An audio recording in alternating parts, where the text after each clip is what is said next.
Κυρίου μας και τις Παναγιών μας τις προσευχές και προσευχές τη μελέτη των μακαρισμών του πέμπτου δηλαδή κεφαλαίου του Μαθαίου. Είχαμε μείνει στο τέλος του πρώτου μακαρισμού, μακάρι η πτωχή το πνεύματι, και είδαμε ότι είναι απαραίτητος αυτός ο μακαρισμός, η εντολή, η πτωχή το πνεύμα, δηλαδή οι ταπεινόφρονες, για να προχωρήσει κανείς και στη μελέτη των υπολείπων και στην εκκλησιαστική ζωή και στον παράδεισο φυσικά. Χωρίς αυτόν δεν προχωρεί κανείς στη σωτηρία. Δηλαδή αν δεν είναι ταπεινόφρον, αν δεν έχει ταπείνωση, δεν προχωρεί πουθενά, όσο καλός και αν είναι, όσα καλά έργα και αν έχει και όσο δίκαιος και αν είναι.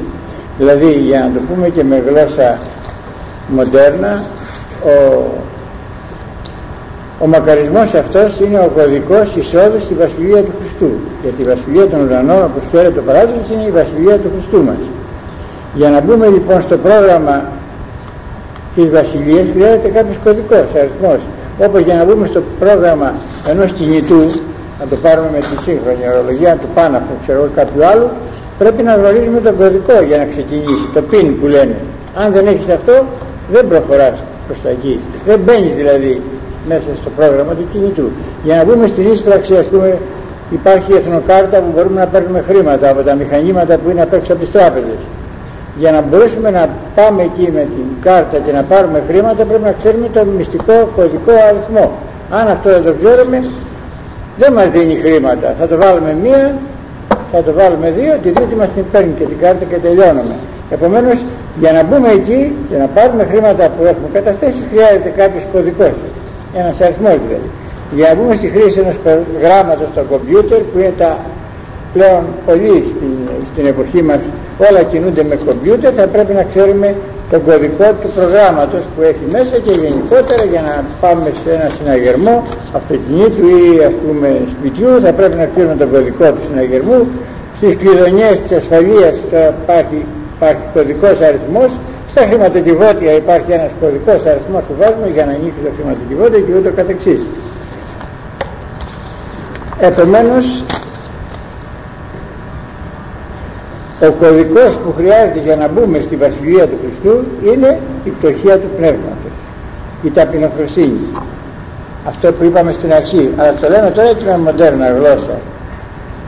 Δεν είναι η ταπεινολογία, είπαμε, ούτε η ταπεινοπραξία, γιατί μπορεί να κάνουμε πράξεις, ντυνόμαστε άσχημα, ξέρω εγώ, να φοράμε τρίπια παπούτσια, τρίπιες κάλτσες, να δείξουμε ταπεινή, ούτε αυτό είναι η ταπεινοφροσύνη, ούτε η ταπεινολαγνία μερικών που λέγεται και μαζοχισμός. Δεν είναι αυτά η ταπείνωση, ο πτωχός στο πνεύματι, αλλά είπαμε το φρόνημα των ταπεινών, δηλαδή να πιστεύω μέσα μου ότι όπως ο Σοκράτης που δεν ξέρω τίποτα. Για να μπορούμε λοιπόν να κάνουμε αυτοαξιολόγηση, γιατί αυτό θα πει ταπείνωση, αυτός είναι ο ταπεινός άνθρωπος, αυτός που μπορεί με τη χάρη βέβαια του Αγίου Πνεύματος να αξιολογήσει σωστά τον εαυτόν του, τι αξίζει, και όχι τι φαντάζονται αυτός ή οι άλλοι άνθρωποι τι αξίζει. Και φυσικά μπορεί ένας ταπεινός άνθρωπος, ένας φτωχός στο πνεύμα, με την έννοια που λέει ο Κυριός μας, να αξιολογήσει τον εαυτόν του, διότι ο Θεός υπερηφάνης αντιτάσσεται, ταπεινής δεν δίδωσε την χάρη. Τη χάρη πια, να καταλαβαίνουμε τι αξίζουμε. Και ό,τι λέμε βέβαια να το εννοούμε, γιατί μπορούμε να λέμε ότι αξίζουμε και να μην το εννοούμε αυτό μέσα μας, το λέμε για τους άλλους. Και κάτι άλλο, για όλα τα προηγούμενα ανθρώπινα κατασκευάσματα υπάρχει περίπτωση να σπάσει κανείς τον κωδικό, να βρει έναν τρόπο να μπει μέσα στο πρόγραμμα είτε του μηχανήματος που δίνει τα λεφτά είτε του προγράμματος κτλ. Έτσι λένε, σπάμε τον κωδικό και μπαίνουμε χωρίς αυτόν. Στη Βασιλεία όμως του Χριστού αυτό είναι αδύνατο, δηλαδή ο Χριστός δεν κοροϊδεύεται, Θεός που μυκτηρίζεται. Επομένως, για να μιλήσουμε στη μοντέρνα γλώσσα, είναι πως αν θέλουμε να μπούμε στη Βασιλεία του Χριστού, πρέπει να γράψουμε βαθιά μέσα στην καρδιά μας τον κωδικό του Χριστού. Και ο κωδικός του Χριστού ποιος είναι? Τον είπαμε, μακάρι η πτωχή το πνεύματι. Αυτοί μόνον μπορούν να μπουν. Δεν σπάει ο κωδικός της Βασιλείας με κανέναν τρόπο. Και τότε αξίζει τον κόπο να προχωρήσουμε και στους άλλους 8 μακαρισμούς, γιατί για να πάει κανείς στη Βασιλεία του Χριστού πρέπει να έχει γίνει πτωχός στο πνεύμα. Αν δεν έχει γίνει πτωχός στο πνεύμα, το ξαναλέω για να κλείσουμε αυτόν τον μακαρισμό, είναι αδιανόητο ότι πιστεύει πως θα μπει στον παράδεισο. Είναι αυτό που λέμε ουτοπία. Το να μην είσαι ταπεινός, το να μην είσαι πτωχός στο πνεύμα, και να το εννοείς και να το αξιολογήσεις και να ελπίζεις ότι θα δεις παράδεισο, αυτό είναι ουτοπία, όπως λέμε, ή αδιανόητο. Διαφορετικά λοιπόν, αν δεν έχουμε αυτή την πτωχία του πνεύματος, την ταπείνωση, μην χάνουμε τον καιρό μας, ούτε τους κόπους μας, ούτε τα λεφτά μας να δίνουμε για καλές πράξεις, ούτε το χρόνο μας να χάνουμε για να κάνουμε καλές πράξεις. Όλα αυτά τότε μόνο να αξιοποιούνται σύμφωνα με αυτά που λέει το Ευαγγέλιο, που είπε ο Χριστός μας. Και ό,τι είπε ο Χριστός μας δεν συζητείται, δεν είναι αληθινό 99% ή 80%, είναι 100%. Τότε μόνο να αξιοποιούνται όλα αυτά και οι κόποι που βάζουμε για να κάνουμε καλές πράξεις και τα κεφάλαια που διαθέτουμε και τα λεφτά που μοιράζουμε και σκορπίζουμε στους φτωχούς και το χρόνο που διαθέτουμε για να βοηθήσουμε άλλους, τότε μόνο αξιοποιούνται όταν είναι καρπή της ταπεινοφροσύνης. Και αν θέλετε περισσότερες λεπτομέρειες, διαβάστε το 13ο κεφάλαιο της πρώτης προς Κορινθίους επιστολής, που λέει ότι ακόμα και το σώμα μου να παραδώσω να με κάψουνε ή να πουλήσω όλα τα υπάρχοντά μου, εάν δεν έχω αγάπη, η οποία είναι προϋπόθεση της αγάπης είναι η ταπείνωση, δεν ωφελούμε σε τίποτα. Αυτά λοιπόν για να κλείσουμε με τον πρώτο μακαρισμό, που είναι το κλειδί, ο κωδικός για να μπούμε στη Βασιλεία. Αν αυτό το επιτύχουμε, τότε ωφελεί να δούμε και τους παρακάτω μακαρισμούς, όπως τους έχει στη συνέχεια ο Κύριος. Δεν είναι τυχαίο ότι έβαλε στον πρώτο τον μακαρισμό, και δεν είναι τυχαίο ότι ο Απόστολος Παύλος στους καρπούς του πνεύματος δεν έχει βάλει την ταπείνωση. Είναι το κλειδί, είναι ο κωδικός. Τα διάβασα προχθές. Ο δε καρπός του πνεύματος, χαρά, ειρήνη, πίστη, χαρά, συγκράτεια, όλα τα άλλα, όχι όμως ταπείνωση, διότι αυτή τη βάζει ο άνθρωπος. Και τώρα προχωρούμε στο δεύτερο μακαρισμό. Μακάρι οι πενθούντες, ότι αυτοί παρακληθήσονται. Ο δεύτερος στη σειρά. Στην άλλη εντολή λοιπόν, ποια είναι? Ότι πρέπει να πενθούμε. Και ποια είναι η ευλογία? Ότι θα παρηγορηθούμε. Αυτοί παρακληθήσονται. Εδώ εκπλήσει αυτό που λέγει ο Κύριος μας, γιατί έρχεται σε αντίθεση με ολόκληρο το φρόνημα όλης της οικουμένης της εκτός Χριστού. Κανείς μέσα στην οικουμένη δεν πιστεύει ότι θα παρηγορηθεί όταν πενθεί. Όλοι νομίζουν ότι θα ξεπεράσουν τα προβλήματα και θα λύσουν και θα ξεσκάσουν ή θα αλλάξουν παραστάσεις κλπ.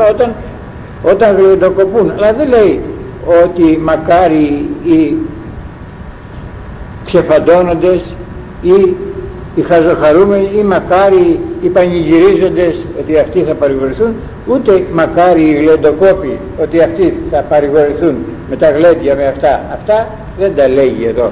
Αντιθέτως λέει εκείνο που ίσως ξενίζει όλους και ήταν κάτι το οποίο με τον Χριστό μπήκε μέσα στην λογική της οικουμένης. Πριν δεν το πίστευε κανένας και τώρα πολλοί δεν το πιστεύουν, ότι με το να πενθείς παρηγορήσει. Γιατί όλος ο κόσμος τι επιθυμεί, τι υποθεί? Τη χαρά, τη δόξα, τη διασκέδαση, και απεχθάνεται το πένθος, την κατήφια, τη μελαγχολία.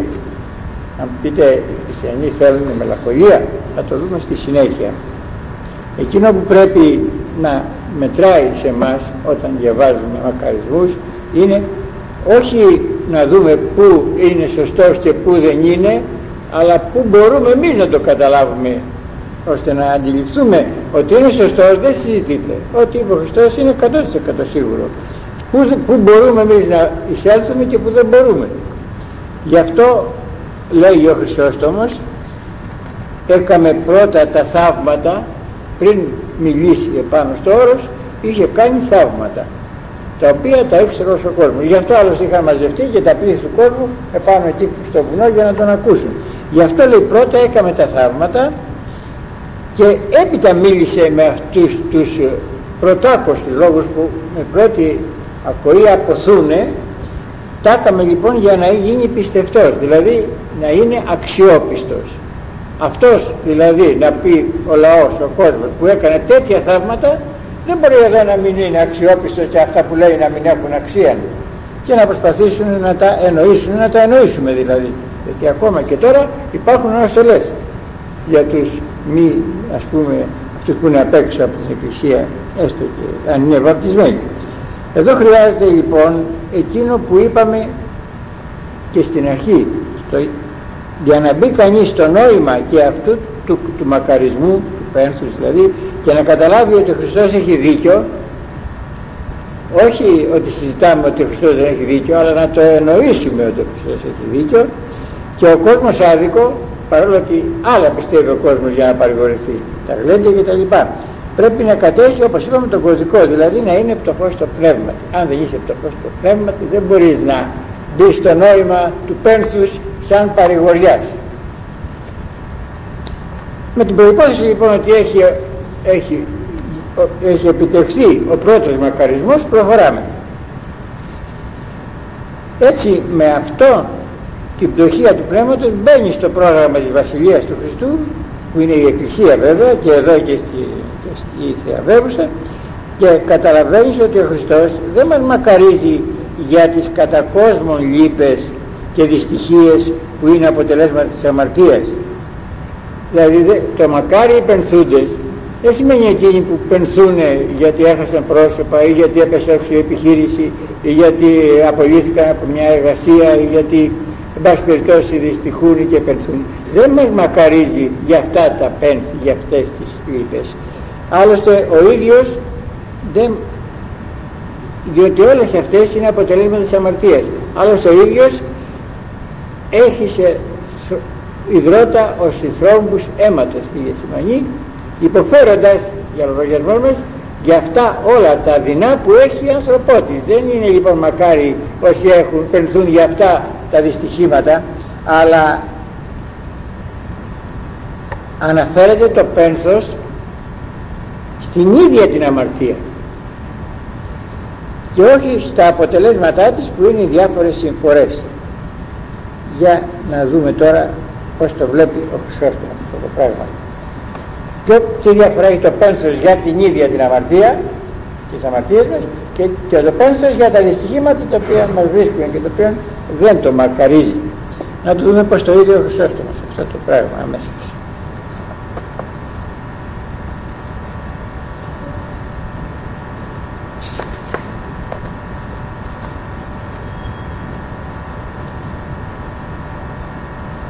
Εντάφτα δε πάλιν ούχ απλώς τους πενθούντας τέθηκαν. Εδώ λοιπόν δεν μιλάει για τους πενθούντας γενικώς και απλώς, αλλά τους υπεραμαρτημάτων τούτο ποιούντας, αυτοί που πενθούν για τα αμαρτήματά τους,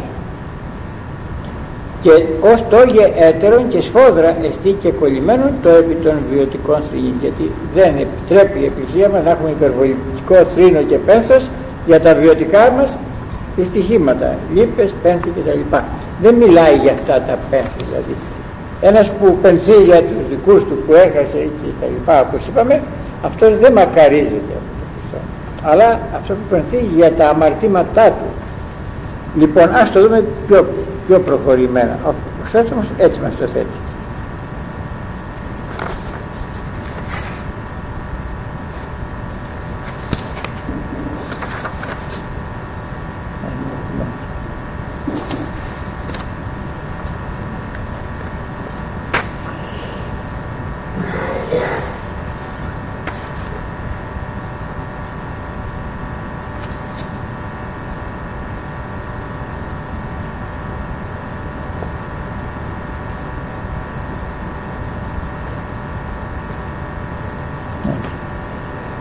Ο κόσμος λοιπόν το θέτει έτσι ο Χρυσόστομος για να ξεκαθαρίσει το θέμα, γιατί ο κόσμος ζητάει τη χαρά. Πού τη ζητάει τη χαρά και την παρηγοριά? Στις ειδονές και στις απολαύσεις. Έχει κάποιος ας πούμε δυστυχίες και εγώ του συμβαίνουν λύπες, το ρίχνει στις ειδονές, το ρίχνει στις απολαύσεις, στα γλέντια, στο να γελάει και στο να καγχάζει για να ξεπεράσει τα προβλήματά του, στο να σαχλολογεί και να κατακρίνει, νομίζοντας ότι έτσι θα βρει παρηγοριά στα προβλήματά του, στο να αισθρολογεί, στο να πορνεύει, στο να σεξολογεί τώρα με το Viagra που είναι κτλ. Και να κολασταίνει. Αυτό το βρίσκει σαν λύση στα προβλήματα και όχι το πένθος. Βέβαια μπορεί να προχωράει έτσι κανείς από μια αμαρτία στην άλλη, από το ένα γρέτη στο άλλο, από το ένα ξενήσει στο άλλο, προσπαθώντας να παρηγορηθεί. Το αποτέλεσμα είναι στο τέλος να παγιδευτεί μέσα σε αυτά τα πράγματα που τα νομίζει παρηγοριές και να πάρει τον δρόμο που δεν έχει γυρισμό, όπως λένε, το οποίο το ξέρουμε. Αντίθετα τώρα, το πένθος που ο κόσμος το συνδέει με τα εξωτερικά ατυχήματα, τροχαία, απώλειες περιουσίας, απώλειες θέσεων, αξιωμάτων, θάνατο προσώπου, προσφυλούς, μελαγχολία από υπερευαισθησία κτλ. Αυτά τα πράγματα, αυτό το πένθος δηλαδή, που δεν έχει καμία σχέση με το πένθος για το οποίο μιλάει ο Χριστός, αλλά και δεν οδηγεί σε καμιά παρηγοριά όταν πενθείς έτσι σκληρά για πράγματα που δεν έχουν σχέση με την αμαρτία. Τελικά ούτε οι κατά κόσμο χαρές παρηγορούν, ούτε τα κατά κόσμο πένθη παρηγορούν. Και ο Κύριος μας μιλάει για παράκληση, ότι αυτοί παρακληθήσονται. Αυτά τα ίδια που είπε ο Χρυσόστομος, ότι δηλαδή μιλάει για το πένθος που έχει εξαιτίας των αμαρτημάτων μας, αυτά τα ίδια τα έχει δηλώσει και ο Παύλος, βέβαια, γιατί ο Χρυσόστομος, όπως ξέρετε, είναι το στόμα του Παύλου. Η μεν του κόσμου λύπη θάνατο κατεργάζεται. Δηλαδή αν λυπάσαι κατά κόσμον, όχι μόνο δεν παρηγορήσει, λέει ο Παύλος, αλλά σου προετοιμάζει θάνατο πρόωρο. Αυτό θα πει θάνατο κατεργάζεται. Η δε κατά Θεόν μετάνοια, η σωτηρία αμεταμέλητο κατεργάζεται. Σε οδηγεί το πένθος, η μετάνοια και το πένθος σε σωτηρία, για την οποία κανείς δεν μετανοεί εφόσον φέρνει παρηγοριά. Και το ότι δεν μεταχειρίστηκε τη λέξη λυπούμενη, αλλά πενθούντες, κοιτάξτε, η λέξη λυπούμενη είναι πιο βαριά ή η λέξη πενθούντες? Ασφαλώς πολύ πιο ισχυρή είναι το πένθος από τη λύπη. Δεν χρησιμοποιεί τη λέξη λυπούμενη αλλά πενθούντες, δείχνει ότι η λύπη για τα αμαρτήματά μας πρέπει να είναι υπερβολική. Πρέπει να πενθούμε υπερβολικά να λυπούμαστε για τα αμαρτήματα που έχουμε κάνει. Και εδώ υπάρχει μεγάλη διδασκαλία της φιλοσοφίας της ζωής, μας λέει ο Χρυσόστομος. Διότι οι ούτω λυπούμενοι πενθούντες για τα αμαρτήματά τους, όπως και οι κατά κόσμο λυπούμενοι, δεν έχουν όρεξη να υπηρετήσουν κανένα πάθος. Αυτό θα έχει για αμοιβή την παρηγοριά. Δηλαδή άμα έχεις πένθος βαρύ για τις αμαρτίες σου, όπως ο κόσμος έχει για αυτά, δεν έχεις όρεξη να αμαρτήσεις και αυτό τελικά σε παρηγορεί. Ακούστε πως το λέει πάλι ο Χριστός.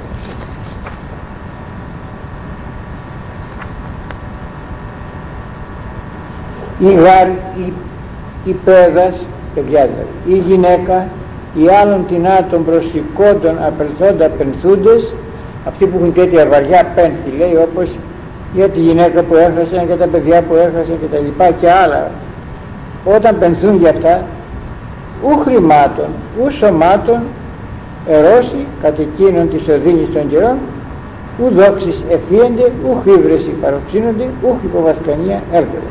Όταν είναι σε βαρύ πένθος ο άνθρωπος, ούτε τα λεφτά θέλει, λέει, ούτε τα αγαπάει, έχει την σημασία, ούτε τα σώματα τα ωραία για να αμαρτήσει τον ενδιαφέρουν όταν έχει βαρύ πένθος. Κατ' εκείνον τον καιρό της οδύνης, όσο κρατάει αυτό το πένθος, ου δόξες εφίενται, ούτε και δόξες θέλουν οι παριά πενθούντες, ου χύβρεση παροξύνονται. Και αν τους βρίσκει κανείς, έχουν τέτοιο πένθος που δεν παροξύνονται, δεν θυμώνουν, και αν τους βρίσκεις, ούχ υποβασκανία αλήσκονται, και ούτε μπορεί κανείς να τους κάνει κακό, ούχ υπό άλλου πολιορκούντος κοινάς πάθους. Δεν τους πιάνουν τα πάθη όσο κρατάει το πένθος. Του πένθους γινόμενοι μόνο. Πολλό μάλλον τώρα, λέει, ή τα αμαρτήματα πενθούντες, τα εαυτόν, πολύ περισσότερο, λέει, εκείνοι που πενθούν, όχι απρολυπούνται, αλλά πενθούν για τα δικά τους αμαρτήματα που κάναμε στο παρελθόν ή και τώρα. Πώς πενθήν άξιο, αν πραγματικά πενθούν όπως λέει ο Χριστός, μίζωνα ταύτης επιδείξονται φιλοσοφία, θα έχουν καμία όρεξη για όλα τα άλλα του κόσμου. Ήτα τι το έπαθουν αυτής, ότι αυτοί παρακληθούν. Και ποια θα είναι η ωφέλεια όταν δεν έχουν όρεξη ούτε να αμαρτήσουν, ούτε να εσχρολογήσουν, ούτε τους πειράζει αν τους βρίζουν κτλ. Στο τέλος τι θα γίνει? Αν πενθούν για τα αμαρτήματα θα έχουν παρηγοριά. Βέβαια είναι λίγο δύσκολο, γι' αυτό και ο κόσμος δεν το πιάνει, αλλά θα το προσπαθήσουμε ακόμα. Γιατί θα έχουν για αμοιβή την παρηγοριά οι άνθρωποι που πενθούν για τις αμαρτίες? Γιατί την παράκληση, έτσι λέει εδώ, την παρηγοριά μόνο ο Θεός μπορεί να τη δώσει. Ουδής επί της γης μπορεί να παρηγορήσει τον άνθρωπο, ούτε με γλέντια, ούτε με χαρές, ούτε με λεφτά, ούτε με λύπες, ούτε με ό,τι αν του συμβεί. Παρηγοριά ο άνθρωπος δεν βρίσκει από πουθενά παρά μόνο από τον Θεό. Ούτε τα γλέντια ούτε μπορούν να δώσουν παρηγοριά, ούτε και οι στενοχώριες και οι λύπες και τα βιωτικά καταλήγουν σε παρηγοριά. Αλλά αν δεν μετανοήσουν, πάνε σαν το στυλί στα μπέλη. Δηλαδή μπορεί να λυπήσει πολύ για όσα σου συμβαίνουν, αν δεν μετανοήσεις για τις αμαρτίες σου, αυτές οι λύπες δεν σε βοηθάνε και θα πας στο τέλος, όπως λέμε, λυπούμενος σαν το στυλί στα μπέλη που λέει ο λαός. Αλλά ο Θεός όσους πενθούν για τις αμαρτίες τους, όχι μόνο τους δίνει την απαλλαγή από τις τιμωρίες που περιμένουν τον άνθρωπο που έχει αμαρτήσει, ούτε μόνο τους συγχωρεί τα αμαρτήματα ο Θεός, αρκεί να πενθούν για αυτά, αλλά τους κάνει μακαρίους και ευτυχείς. Αυτό θέλει να πει ο μακάριος. Τώρα παραδείγματα τέτοια θα μπορούσαμε να φέρουμε πολλά. Θα προσπαθήσω να φέρω μερικά επειδή είναι δύσκολο στην εξήγηση. Άμα το δούμε με παραδείγματα θα το δούμε ότι γίνεται πιο απλό. Λοιπόν, παραδείγματα για το ότι γίνονται μακάριοι και ευτυχισμένοι όσοι πενθούν κατά Θεόν για τις και όχι όσοι γλεντούν. Και υπάρχουν πάρα πολλά. Ας πάρουμε ένα πολύ γνωστό, πολύ περισσότερο στις μέρες μας, που κάνουν θράψη τα ναρκωτικά. Ας πάρουμε λοιπόν ένα παράδειγμα από εκεί, από τους ναρκωμανείς, από τους αλκοολικούς, που και αυτοί είναι εξαρτημένα άτομα. Αυτοί γιατί είναι ναρκωμανείς? Επειδή είχαν πολλά προβλήματα, και μάλιστα λένε ότι και να απεξαρτηθείς στις διάφορες κοινότητες, αν τα προβλήματα, οι λύπες σου συμβαίνουν δεν θα ξεπεράσεις, πάλι θα ξαναπάρει. Λοιπόν, αυτοί ζητούν στα ναρκωτικά, τι ζητούν? Τη γαλήνη, την ευτυχία, εκεί στα οράματα, και πού τη ζητούν? Στις παραισθήσεις που βλέπουν, στο δηλητήριο το οποίο παίρνουν. Παίρνει το δηλητήριο για να ξεπεράσει τις λύπες, τις ενοχώρησης και τα λοιπά, μέσα στο όραμα εκεί που θα δεις, στην παρέστηση. Είτε αυτό λέγεται ενόπνευμα, όταν μπαίνουν πολλοί για να ξεσκάσουν όπως λένε, είτε λέγεται χασίσι, είτε λέγεται ηρωίνη, είτε λέγεται κοκαίνη, οτιδήποτε και αν λέγεται. Γιατί το παίρνουν αυτοί οι άνθρωποι? Για να βρουν παρηγοριά. Έτσι νομίζουν. Δεν είναι, αλλά αυτό νομίζουν όσοι γίνονται ναρκωμανείς, εκτός επαγγελευτούν, καθώς και την απαλλαγή τους από τις λήψεις και τα βάσανα, να γλιτώσουν από τα βάσανα που παίρνουν το ναρκωτικό. Αλλά βρίσκουν παρηγοριά παίρνοντας το αλκοόλ, το χασίσι, την ηρωίνη, βρίσκουν παρηγοριά. Όσο περισσότερο δηλητήριο εισάγουν στον οργανισμό τους, τόσο περισσότερο χειροτερεύουν την κατάστασή τους, χωρίς να βρουν ποτέ την παρηγοριά που επιθυμούν, μέχρι της τελικής πτώσεως που ξέρουμε πως γίνεται. Τώρα, πότε ένας ναρκωμανής, ένας εξαρτημένος πρόσωπος μπορεί να βρει παρηγοριά? Για τη σωτηρία του ναρκωμανού και την παρηγοριά του δεν υπάρχει άλλη θεραπεία από τι? Από την στέρηση του δηλητηρίου. Πώς θα παρηγορηθεί ένας εξαρτημένος, είτε αλκοολικός είτε ναρκωμανής? Πότε μπορεί, ελπίζει να βρει παρηγοριά? Όχι όταν παίρνει το δηλητήριο το ναρκωτικό, αλλά όταν το στερηθεί. Αλλά όπως ξέρουμε, όταν στερηθεί ο εξαρτημένος το ναρκωτικό του, το δηλητήριό του, προσωρινά δεν θα φέρει παρηγοριά. Στην αρχή τι φέρνει αυτό? Φέρνει πένθος. Και ξέρουμε ότι εκείνοι προσπαθούν να απαλλαγούν, ώσπου να περάσουν την κρίσιμη περίοδο, πενθούν φοβερά, έχουν πένθος. Και όταν όμως επιμείνουν σε αυτό το πένθος και στενοχώρια που φέρνει η στέρηση και ξεπεράσουν αυτό το στάδιο, στο τέλος βρίσκουν την παρηγοριά και την υγεία.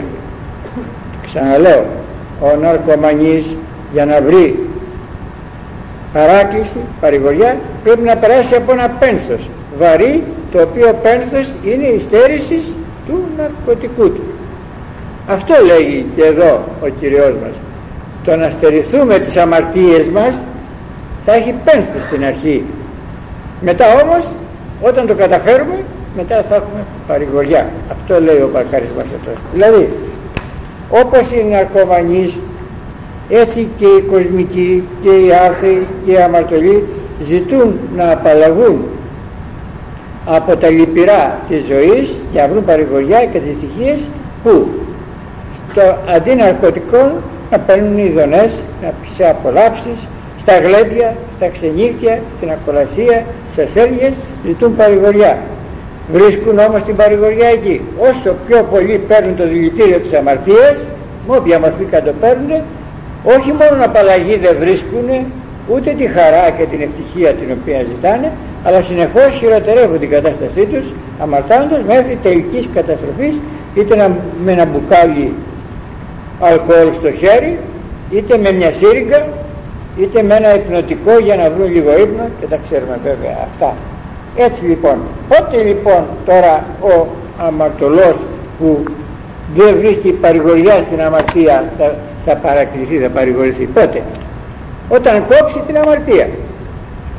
Αλλά όταν κόψει την αμαρτία θα περάσει από πολύ βαρύ πένθος, διότι συνηθισμένος σε αυτά είναι πολύ δύσκολο να απεξαρτηθεί από την αμαρτία. Αυτό το πένθος λέγει ο Κύριος. Μακάρι οι πενθούντες, δηλαδή που κόβουν την αμαρτία και όλα αυτά και υφίστανται αυτό το πένθος και για τις αμαρτίες που δεν κάνουν τώρα, αλλά και γιατί λυπούνται για τις αμαρτίες που έκαναν πριν.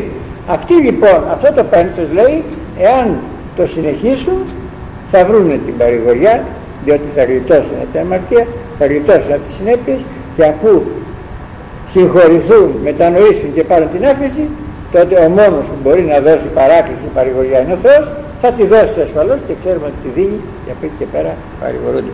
Αυτό είναι η έννοια του μακαρισμού. Μακάρι οι πενθούντες κατά κάποιον τρόπο για τις αμαρτίες που δεν κάνουν τώρα, γιατί τις έχουν συνηθίσει τα πάθη τους, για τις αμαρτίες που έκαναν παλαιότερα και τώρα που ήρθαν στο μυαλό τους πενθούν γιατί έκαναν αυτά τα πράγματα προηγουμένως. Όσοι πενθούν με κεντρικό, με κέντρο την αμαρτία που είτε κάμαμε στο παρελθόν και λυπούμαστε και πενθούμε για αυτό που κάμαμε και λέμε γιατί να το κάνουμε, είτε για τις αμαρτίες που δεν κάνουμε τώρα και μας λείπουνε και γι' αυτό στην αρχή μας στενοχωρούν. Αν όμως αυτά τα ξεπεράσουμε, όπως ο ναρκωμανής όταν ξεπεράσει τη στέρησή του μετά βρίσκει παρηγοριά, έτσι και ο αμαρτωλός όταν ξεπεράσει με πένθος τις αμαρτίες του μετά βρίσκει τη γαλήνη, την ευτυχία, την παρηγοριά, γιατί είναι εδώ ο Θεός που του τη δίνει και ο μόνος που μπορεί να τη δώσει. Ώστε μακάρι ευτυχισμένοι, καλότυχοι είναι οι πενθούντες πρώην αμαρτωλοί ή αμαρτωλοί. Τώρα θα πει κανείς, υπάρχει κανείς που δεν είναι αμαρτωλός? Όλοι είμαστε στο παρελθόν και είμαστε και τώρα σε άλλο βαθμό βεβαίως, άρα όλοι πρέπει να πενθούμε, γιατί όλοι πρέπει να μπούμε στη συναίσθηση του τι κάναμε, του πώς φερθήκαμε απέναντι στον Χριστό και πώς φερόμαστε. Αυτό το πένθος άμα το έχουμε λέγει θα βρούμε την παρηγοριά από τον Θεό, διότι θα ξεπεραστούν τα δύσκολα. Τελικά λοιπόν, για να τελειώνουμε αυτό το μακαρισμό, είναι μακάρι οι πενθούντες όχι γιατί δεν μπορούν να αμαρτήσουν, αλλά γιατί δεν θέλουν να αμαρτήσουν από εδώ και πέρα, έστω και αυτό κοστίζει, και γιατί δεν θα ήθελαν ποτέ να είχαν αμαρτήσει. Δηλαδή πενθώ γιατί δεν θέλω να αμαρτήσω, παρόλο έχω το πάθος να το κατεπιέζω. Πενθώ γιατί κάποτε αμάρτησα και δεν το ξεχνάω ποτέ το κακό που έκανα και στον εαυτό μου και στον Χριστό που του έβαλα κάποια χαρτιά με την αμαρτία μου. Αυτοί λοιπόν παρηγορούνται. Και για να πάρω άλλο ένα παράδειγμα, να πάρω τον Δαβίδ. Ο Δαβίδ, όπως ξέρετε, αμάρτησε. Και αμάρτησε βαριά, με πόνο, εκπρομελέτης, συζύγου του Βυσαβέ, με μοιχεία, πήρε τη γυναίκα του άλλου και έκανε τον Σολομών και τα λοιπά, και είχε εξομολόγο τον προφήτη Νάθαν.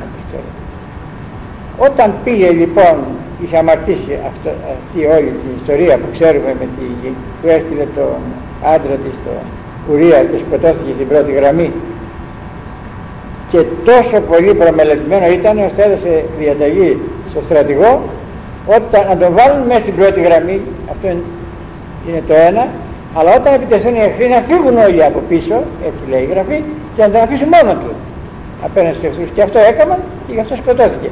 Φοβερό αμάρτημα του Δαβίδ. Μετά πήρε και τη γυναίκα του, όπως ξέρετε, και αμάρτησε. Αλλά όταν τον επισκέφτηκε ο Νάθαν, ο προφήτης, του λέγει ο Δαβίδ που συνήλθε, κατάλαβε, γιατί ήρθε στα συγκαλά του, «Ημάρτηκα το Κυρίο», λέει στον Νάθαν. Και του λέει ο Νάθαν, «Και ο Κύριος παρεβίβασε την αμαρτία». Και ο Κύριος λέει, «Σου συγχώρησε την αμαρτία σου». Ήταν λοιπόν ο Δαβίδ συγχωρημένος. Τότε έγραψε τον 50ο ψαλμό, που λέμε καθημερινώς όλοι μας και στις προσευχές μας και στη λειτουργία, και την ώρα που πρόκειται να γίνει είσοδος τα Άγια των Αγίων, τότε αυτός ο ψαλμός του Δαβίδ λέγεται, ο ψαλμός της μετανοίας, τότε τον έγραψε.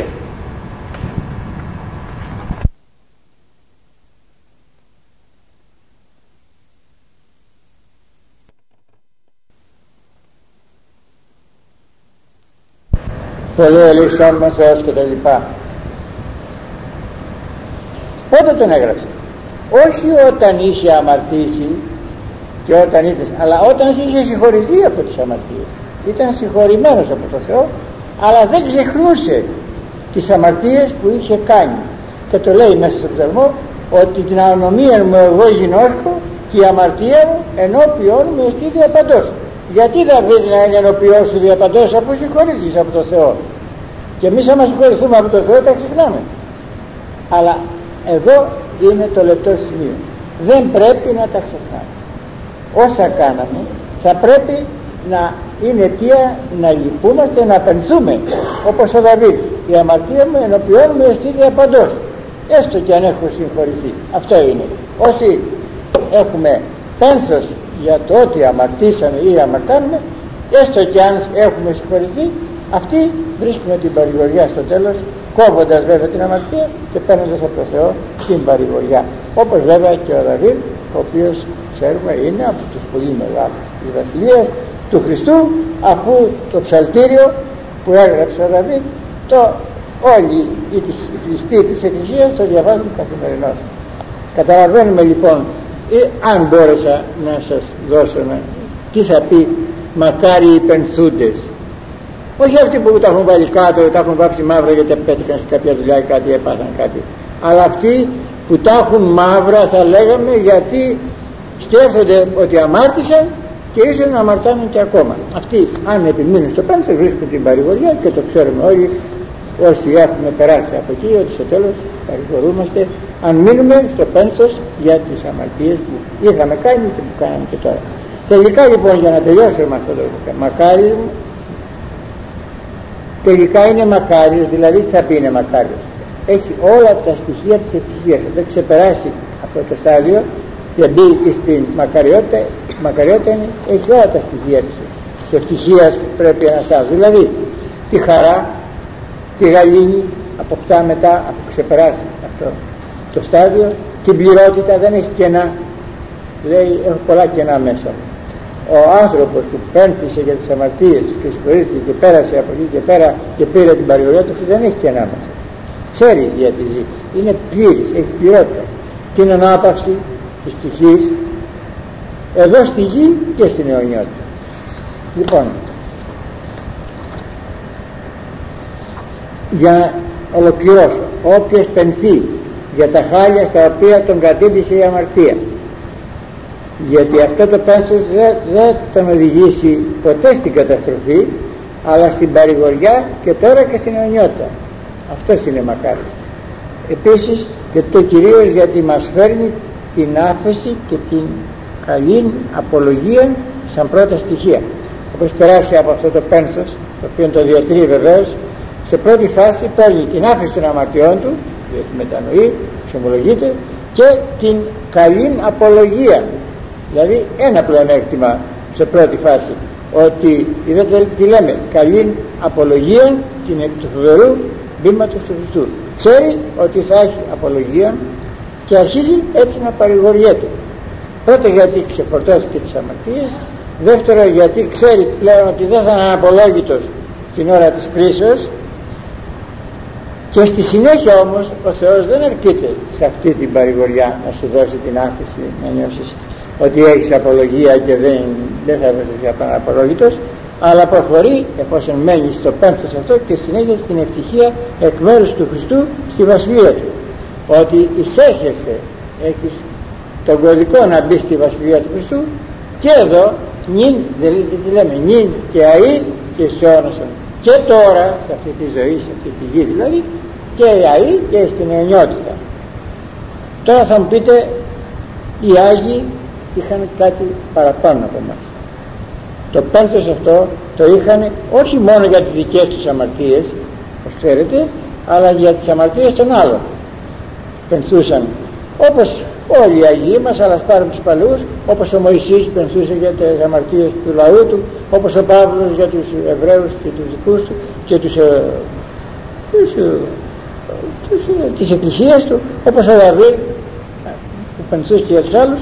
Και αν θέλουμε να το πάμε και τυπικά, αυτή την έννοια, το νόημα έχουν τα μαύρα ράσα που φοράνε οι κληρικοί και οι μοναχοί. Γιατί φοράνε μαύρα οι κληρικοί και οι μοναχοί? Διότι στηρίζονται σε αυτό το μακαρισμό. Μακάρι οι πενθούντες, ότι αυτοί θα παρηγορηθούν. Όχι, το μαύρο ράσο δεν σημαίνει ότι πενθώ για τις αμαρτίες μου, αυτό το κάνει ο κάθε πιστός, αλλά επειδή πενθώ και για τις αμαρτίες του λαού, της ενορίας, του μοναστηριού και όλου του λαού. Το πένθος, το μαύρο ράσο είναι για πενθούμε, επαναλαμβάνω, οι κληρικοί και οι μοναχοί και για όλες τις αμαρτίες όλου του λαού. Αυτό είναι την έννοια. Έτσι λοιπόν ο μακαρισμός, μακάρι οι πενθούντες και αυτοί παρακτηθήσονται, ίσως μας εξηγήσει γιατί το είπε ο Κύριος μας, όσο και αν ο κόσμος το αποθεί και νομίζει ότι θα βρει παρηγοριά, στο αντίθετο δηλαδή θα γλέζει. Και ας προχωρήσουμε τώρα στον πέμπτο μακαρισμό, τον τρίτο μακαρισμό, ε5 Ματθαίου αναπτύσσεται. Ας τον διαβάσω πρώτα και θα δούμε αν έχουμε χρόνο. Λοιπόν, ο τρίτος μακαρισμός, είπαμε, αν έχουμε τον πρώτο μπορούμε να προχωρήσουμε και στους άλλους 8. Με την προϋπόθεση λοιπόν ότι έχουμε την πτωχία του πνεύματος συνειδητοποίηση, πάμε στον τρίτο μακαρισμό, γιατί διαφορετικά δεν μπορούμε να καταλάβουμε τίποτα, ούτε από το πένθος ούτε από αυτό που θα διαβάσουμε τώρα. Μακάρι οι πραείς, ότι αυτοί κληρονομήσει την γη. Τρίτος μακαρισμό. Ο πραείς, ο ήσυχος, αυτός που δεν θυμώνει ποτέ, τα αντιμετωπίζει τα πράγματα με απραότητα, αν πούμε στοικότητα, απραότητα.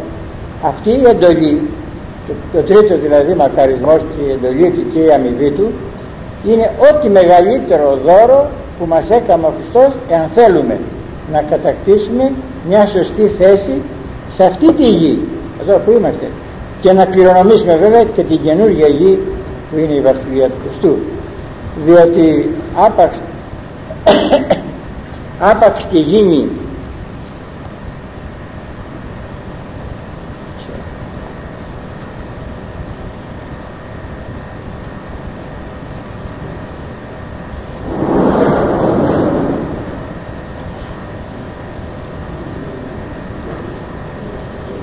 άπαξ και γίνει η Δευτέρα Παρουσία και εξαφανιστούν όλα, όπως μας το λέγει ο Πέτρος στη Δευτέρα επιστολή του, ο Απόστολος Πέτρος, που έχει καθαρά πυρηνική ορολογία και την έγραψε 2.000 χρόνια π.Χ. δεν θα μείνουμε χωρίς γη, διότι μας λέγει ότι θα γίνει καινούργια γη και καινούριος ουρανός, ώστε ο μακαρισμός αυτός έχει αξία και σε τούτη τη γη και στην καινούργια γη, στον καινούργιο ουρανό. Ακούστε πως το λέγει ο Απόστολος Πέτρος για τον καινούργιο ουρανό και την καινούργια γη, στην οποία ισχύει αυτός ο μακαρισμός που θα το ξαναδούμε. Σπέρδοντας την παρουσία της Θεού ημέρας, σπέρδουμε προς την παρουσία της ημέρας του Θεού, δηλαδή της κρίσεως. Πώς σπέρδουμε? Μπορεί να γίνει σε 10.000 χρόνια. Δεν έχει νόημα τα χιλιάδες χρόνια της ιστορίας, είναι συμβατικά. Νόημα έχει τα χρόνια που έχω εγώ. Μέχρι να του φύγω από εκεί και πέρα δεν υπάρχει χρόνος για μένα. Βρέθηκα Χρονικά αυτομάτως στην ημέρα εκείνη.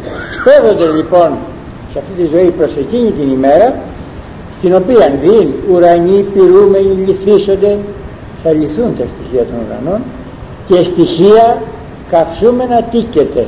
Και τα στοιχεία, δηλαδή ποια στοιχεία? Το οξυγόνο, το υδρογόνο, τα διάφορα στοιχεία των σωμάτων, καυσούμενα τίκεται. Έχετε ακούσει για τη σύνδεξη ειρηνική? Βέβαια δεν μπορούσε να μιλήσει πυρηνικά τότε, ούτε ήξερε ακριβώς τι λέει ο Πέτρος, όμως Θεόπνος ο Β' μίλησε για την κάψη που γίνεται από είναι η πυρηνική σύνδεξη των στοιχείων που συμβαίνει τώρα στον ήλιο και μας στέλνει ό,τι μας στέλνει, αλλά τότε θα γίνει σε όλη την φύση, θα γίνει η σύνδεξη και θα εξαφανιστούν όλα. Είναι η πυρηνική σύνδεξη που λέμε. Καινούς δε ουρανούς και γιν και νυν κατά το επάγγελμα αυτού προσδοκόμεν ενείς δικαιοσύνη. Και να φτιάξει, λέει, ο Θεός έχει ήδη ετοιμάσει όπως το λέει και στην Ευαγγέλια της Κρίσεως, καινούργιους ουρανούς και καινούργια γη, και από την πρώτη φτιάξει την καινούργια ουρανό και την καινούργια γη. Όπως έφτιαξε αυτό τον ουρανό και αυτό το σύμπαν και αυτή τη γη που είναι θαυμάσια, είναι σε θέση να φτιάξει και καινούργιο ουρανό και καινούργια γη πολύ πιο θαυμάσια. Πάντως αυτό μας λέει ο Πέτρος. Όταν λοιπόν λέει εδώ ο μακαρισμός αυτός ο τρίτος, ότι αυτή κληρονομήσει τη γη, κληρονομώ σημαίνει κατακτώ, και όταν κληρονομεί κάποιος κάποια περιουσία, στην ουσία γίνεται κύριος της περιουσίας. Κληρονομώ ένα σπίτι, μπαίνω μέσα στο σπίτι σαν κύριος, κληρονομώ τη γη, ζω σε αυτή τη γη, την κατακτώ δηλαδή τη ζωή και σε αυτή τη γη και στην άλλη σαν κύριος. Λοιπόν, το μεγαλύτερο δώρο που μας έκανε ο Χριστός, αν θέλουμε να κατακτήσουμε μια σωστή θέση σε αυτή τη γη που ζούμε τώρα, σε αυτή τη ζωή, και να κληρονομήσουμε και την καινούργια γη στη βασιλεία του, είναι αυτός ο μακαρισμός. Το ότι αφορά κυρίως σε αυτή τη ζωή, σε αυτή τη γη, αυτός ο μακαρισμός, και όχι το δέχεται και ο Χρυσόστομος όταν λέει, το διάβασα,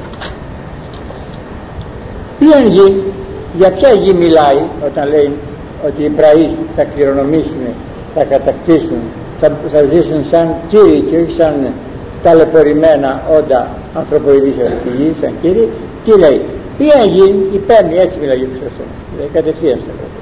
Για ποια γη, λέει, πες το μου, το έλεγε στο ακροατήριο και απαντούσε, κοινές και νοητή φασί.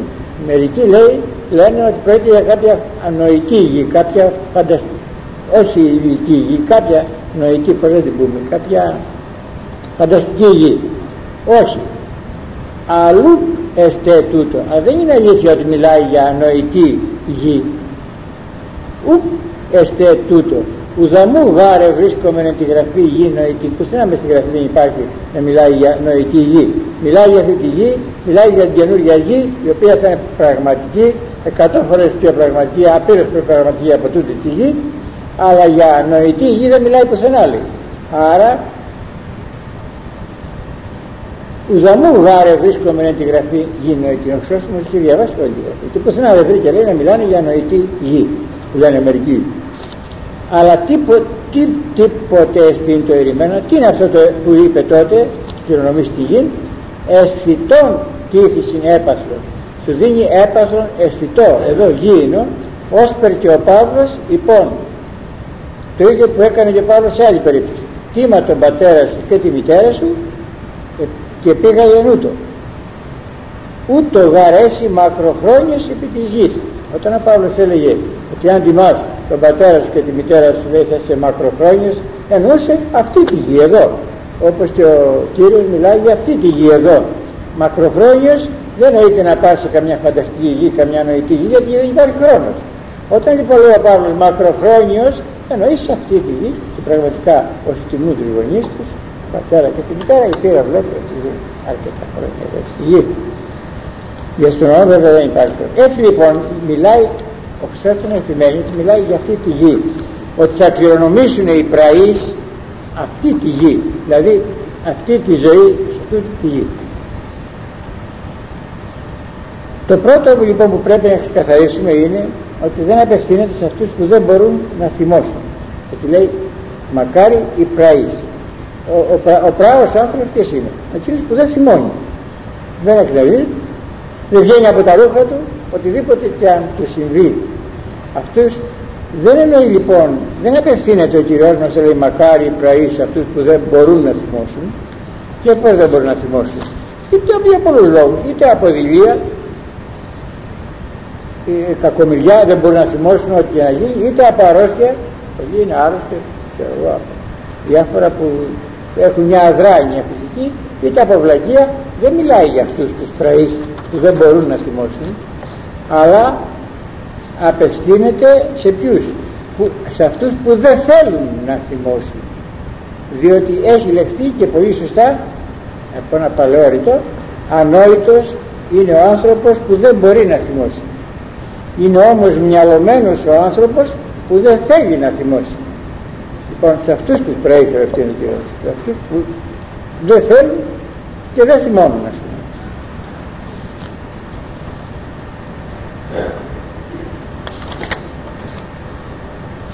Ο μακαρισμός αυτός, όπως τίθεται τώρα, τους πραείς, αυτούς που περνώντας το πρώτο στάδιο της απεινοσύνης, περνώντας το δεύτερο στάδιο του πένθους, έχουν απακτήσει τη δυνατότητα να ελέγχουν τον εαυτό τους και να μην θυμώνουν, ούτε να εξοργίζονται, ούτε να βγαίνουν από τα ρούχα τους, οτιδήποτε για να τους κάνει ο άλλος.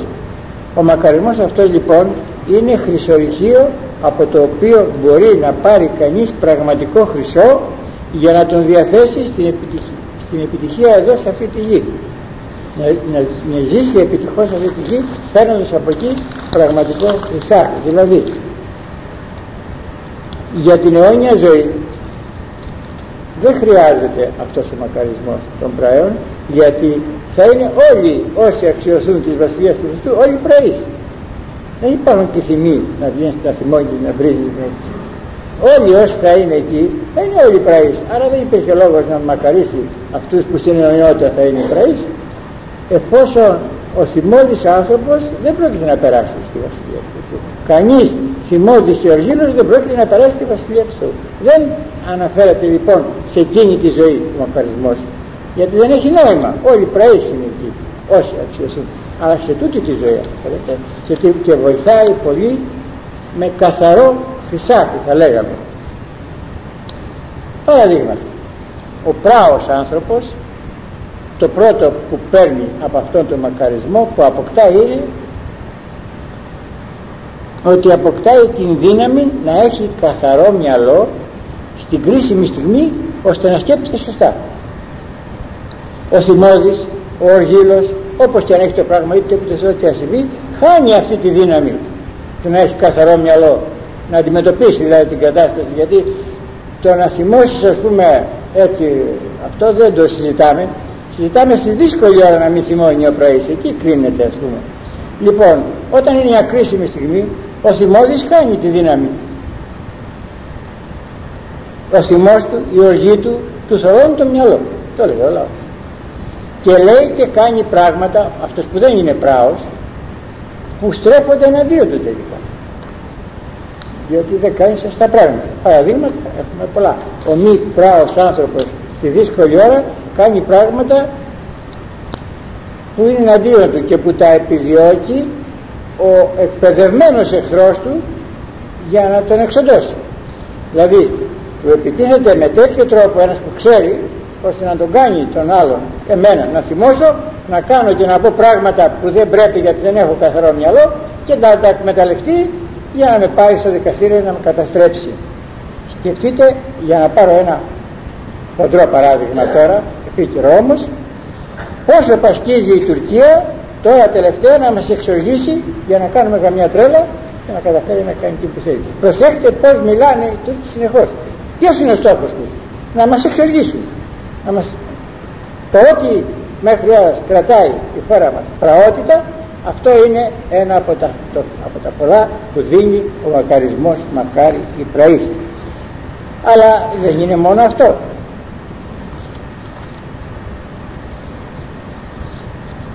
Θα πάρω ένα άλλο παράδειγμα πιο απλό για να καταλάβουμε ότι ο πραής σε όλες τις περιπτώσεις έχει να κερδίσει. Ας πούμε είναι επιχειρηματίας, καθαρά γίνει υπόθεση, σωστός επιχειρηματίας, καλός επιχειρηματίας πρέπει να είμαστε όλοι για να ωφελούμε και αυτούς που έχουν ανάγκη. Ένας επιχειρηματίας λοιπόν εκβιαζόμενος θέλω στο μυαλό του, δηλαδή για να είμαι πιο συγκεκριμένος, θα το διαβάσω όσο θα χρειαστεί, ας το πω έτσι πιο σύντομα. Ήταν στην Αμερική συνέβη αυτό, δεν μιλάμε για την Ελλάδα. Έκανε διανομή πετρελαίου στα σπίτια. Επειδή ήταν επιτυχημένος επιχειρηματίας, είχε πολλά αυτοκίνητα, είχε υπαλλήλους οι οποίοι έστελναν στα σπίτια. Και όπως ξέρετε, και εδώ συμβαίνει αυτό, αλλά συνέβαινε και στη δική του επιχείρηση, αυτοί που έστελνε κλέβανε πετρέλαιο. Δηλαδή δεν το βάλανε όλο, πετάγανε λίγο από τον ένα, λίγο από τον άλλο και το πουλούσαν στους πελάτες. Κάποιος λοιπόν πονηρός έκανε αυτές τις, έπαιρνε ονοματές, δηλαδή δηλώσεις από τους κλεμμένους, πήγαινε, τους έλεγε σε κλέψαν τούτο και έπαιρνε ένα χαρτί από τον άλλον και είχε μαζέψει ορισμένα αποδείξεις εναντίον του επιχειρηματία, ο οποίος όμως επιχειρηματίας δεν είχε ιδέα τι γινότανε.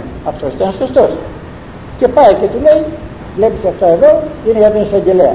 Δώσ' μου $5.000, δηλαδή $1,5 εκατομμύριο θα λέγαμε σήμερα, να μην τα πάω εκεί. Βέβαια ο εκβιασμός δεν τελειώνει εδώ. Άμα έπαιρνε αυτά, μετά με τα ίδια χαρτιά και άλλα, ξέρετε τι θα πει εκβιαστής. Ο άνθρωπος τώρα, παρότι δεν έφταιγε και ήξερε ότι δεν θα πάει φυλακή αυτός, είχε θολώσει το μυαλό του. 3 ημέρες ούτε είχε κοιμηθεί, ούτε είχε φάει, στενοχώρια του. Να τα δώσει ή να μην τα δώσει, αυτό τα $5.000, το $1,5 εκατομμύριο.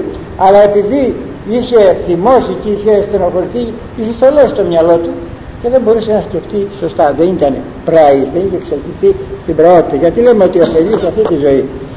Τελικά λοιπόν του είπανε, κάποιος πήρε ένα βιβλίο έτυχε στα χέρια του, έξω στενοχώρια ας πούμε, και του είπε ότι το πρώτο που κάνει κανείς που βρίσκεται σε δύσκολη θέση μου είναι να μην θυμώνει, αλλά να συνεργαστεί με το χειρότερο που μπορεί να του συμβεί. Σκέψου, του λέει, τι θα σου συμβεί το χειρότερο, αν αυτός θα πάει και θα πάει στο αγγελέα. Το πολύ πολύ θα σου καταστρέψει την επιχείρηση. Τίποτα άλλο εσένα δεν σου κάνει, γιατί αφού εσύ δεν είσαι ανακατεμένος δεν είσαι και υπεύθυνος. Αυτό δεν μπορεί να το σκεφτεί με το μυαλό του αυτός, διότι είπαμε, ο στυρμός, η οργή, στο ρεφόγειο το θολώνει το μυαλό. Ο πράος τα βλέπει αυτά τα πράγματα. Ηρέμησε λίγο λοιπόν, το σκέφτηκε και είπε, ας το κάνει.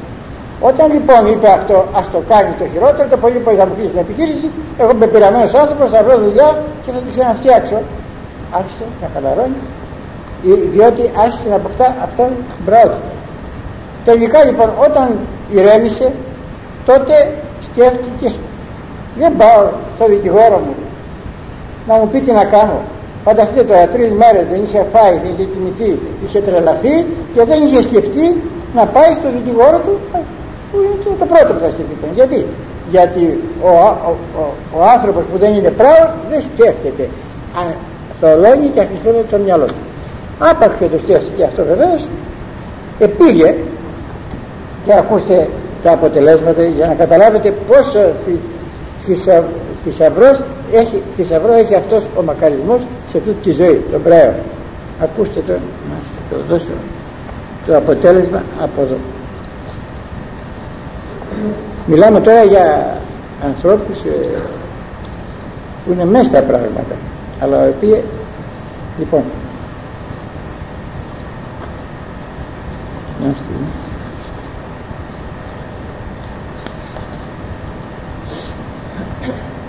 Και άρχισα, μου σκέφτηκε ότι ας μου συμβεί, ας μου την καταστρέψει την επιχείρηση, εγώ φυλακή δεν πάω.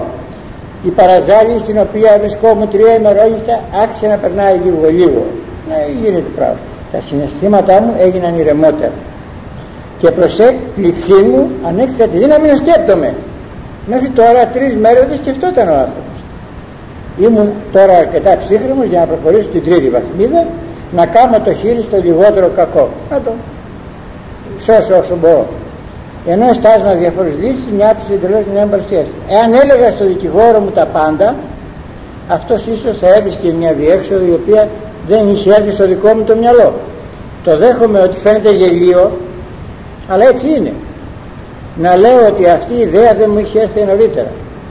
Το γεγονός όμως ότι εγώ δεν σκεπτόμουν, είχα παραδοθεί εντελώς στη στενοχώρια και στο θυμό μου, με είχε απορροφήσει όλος αυτός. Με είχε απορροφήσει τελείως.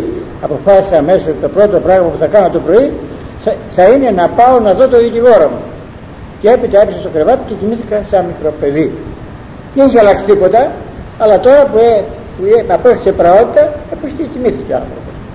Πώς θα τελειώσει η ιστορία? Την επομένη πρωί ο δικηγόρος μου με συμβούλησε να παρουσιαστώ στον εισαγγελέα, αντί να τα πάει αυτό στα χαρτιά, να πάω εγώ στον εισαγγελέα να του πω όλη την ιστορία και να του πω την αλήθεια. Αυτό ακριβώς τι έκανα. Όταν τελείωσε, κατεπλάγει όταν άκουσα στον εισαγγελέα να λέει ότι μήνες τώρα ελάβανε χώρα αυτές οι εκβιάσεις και ζητούσε τον πήρε και το συνέλαβαν. Επομένως βλέπετε ότι ο θυμός, η οργή, μετά φέρνει και τη στενοχώρια και το πείσμα κτλ. Σταματάνε το μυαλό. Όταν λέω ότι το πρώτο μεγάλο κέρδος αυτού του μακαρισμού είναι ότι ο πράος αποκτά τη δύναμη να έχει καθαρό μυαλό στην κρίσιμη στιγμή ώστε να σκέπτεται σωστά. Ο θυμώδης, παραλαμβάνω, χάνει τη δύναμη. Ο θυμός, η οργή, η στενοχώρια του θολώνει το μυαλό και λέει και κάνει πράγματα που τελικά στρέφονται εναντίον. Τώρα θα μπορούσαμε να πούμε και άλλα παραδείγματα από το κέρδος που έχουν οι πραείς, όχι αυτός που δεν μπορεί να θυμώσει, αλλά εκείνος που δεν θέλει να θυμώσει και το έχει επιτύχει. Αλλά η ώρα τώρα πέρασε. Την Δευτέρα νομίζω μπορούμε να έχουμε και το τελευταίο βιβλίο πριν το πάσα, να ολοκληρώσουμε αυτόν τον τρίτον και πολύ σπουδαίο μακαρισμό που αν τον εφαρμόσει κανείς στη ζωή του έχει κερδίσει τα πάντα και δεν έχει να χάσει τίποτα. Και από εκεί και πέρα θα δούμε. Λοιπόν, για την επόμενη Δευτέρα θα δούμε σήμερα εδώ, Θεός μαζί σας και τώρα και πάντοτε, και θα συνεχίσουμε πάνω στον ίδιο μακαρισμό. Άγιος ο Θεός, Άγιος ο Θεός, Άγιος ο Θεός, Άγιος ο Θεός, Άγιος ο Θεός, Άγιος ο Θεός, Άγιος ο Θεός, Άγιος ο Θεός, Άγιος ο Θεός, δόξα Πατρί και Υιό και Αγία Πνεύματι και νύχια έσχος αιώνας των αιώνων. Παναγία Κρυάς ελεύθερη μας. Κύριε Ιεράς αμαρτίες ημών, δεύτερας χώρος αμαρτίας ημών. Άγιε Χριστός και Κυρίας και ασθενείας ημών και άγιον των ονόματων. Κύριε ελεύθερη, Κύριε ελεύθερη, Κύριε ελεύθερη. Δόξα Πατρί και Υιό και Αγία Πνεύματι και νύχια έσχος αιώνας των αιώνων. Πάτερ ημών εμείς ουρανείς αγιαστήτω το όνομά σου. Ερχόται η βασιλεία σου, γεννηθήτω το θέλημά σου όσο τον ανώτερο της γης. Εμάτων ημών των εκκλήσεων, δώσε εμείς σήμερα και άφησε εμείς τα κουλήματα ημών, ώστε και εμείς αφήνουμε τους υπολέτες ημών. Και εμείς ανέλπιση μας υπεραγών, αλλά είσαι ημάς αγώνα. Όσο η γραφεία είναι η κυρός του Πατρός και η Κυρία και η Ζωή του Θεού στον αιώνα. Διευκόν τον Αγίο Πατέρα, Κύριε Ιησούς και ο Θεός ελέγχει και σώσει.